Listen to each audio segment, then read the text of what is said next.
What is a long lie? What causes long lies? What's the impact of them?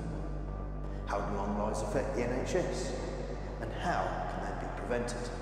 We'll be answering all these questions in this video.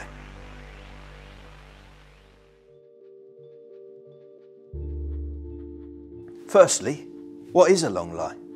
A long lie is when a person has fallen and spends a long time on the floor waiting for assistance. It is generally agreed that if a person waits on the floor for more than 1 hour after falling, their fall is classed as a long lie. A number of factors can contribute to long lies occurring in the elderly, with a major cause currently being the pressure on ambulance service and the subsequent long response times. In the UK, people who have fallen but not sustained any injuries are usually triaged by the ambulance service as Category 4 patients. This is the lowest priority category for ambulance services in the UK, so patients who have fallen will typically wait hours for help to arrive. The rise in pressure on the NHS and ambulance services since COVID has only worsened these response times to low priority calls. In fact, in July 2022, the average response time to a Category 4 call was just over 4 hours. Another scenario that would often result in a long lie occurring is when elderly people fall when they're at home on their own, when they have no access to a phone line or telecare device to call for help. This results in them spending a long time on the floor waiting for help to arrive. Even if a fallen person hasn't sustained any injury as a direct result of falling, they could develop an injury whilst lying on the floor for a long time.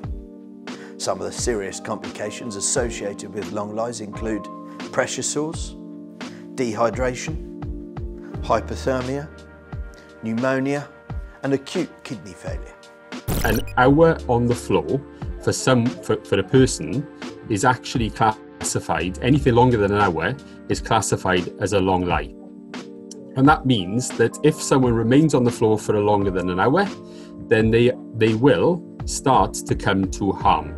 And that could be pressure sores, it could be pressure damage areas, it could be, as we're talking about the wider skin integrity, we're talking about functional decline, psychological impacts about being on the floor for that length of time. So there are massive amounts of research that are showing that the longer someone stays on the floor, the worse their outcomes are going to be.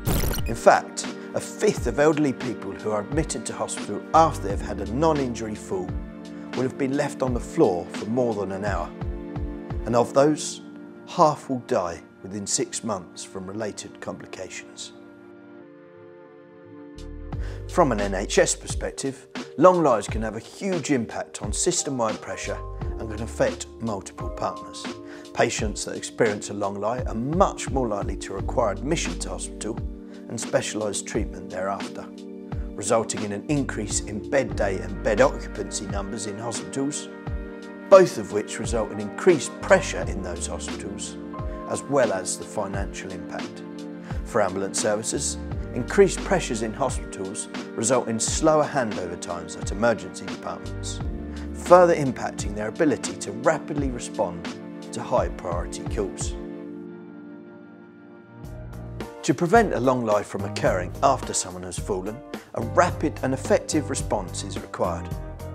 For elderly people living at home, this may mean having lifting equipment in place to enable a friend or loved one to lift the faller off the floor themselves, rather than waiting for an ambulance.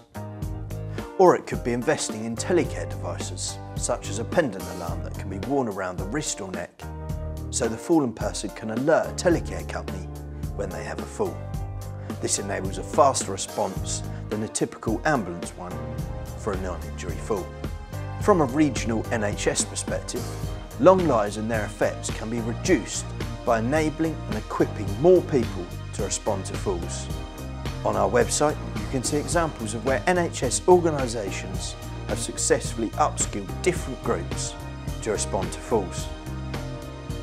The links to each of these case studies are in the description.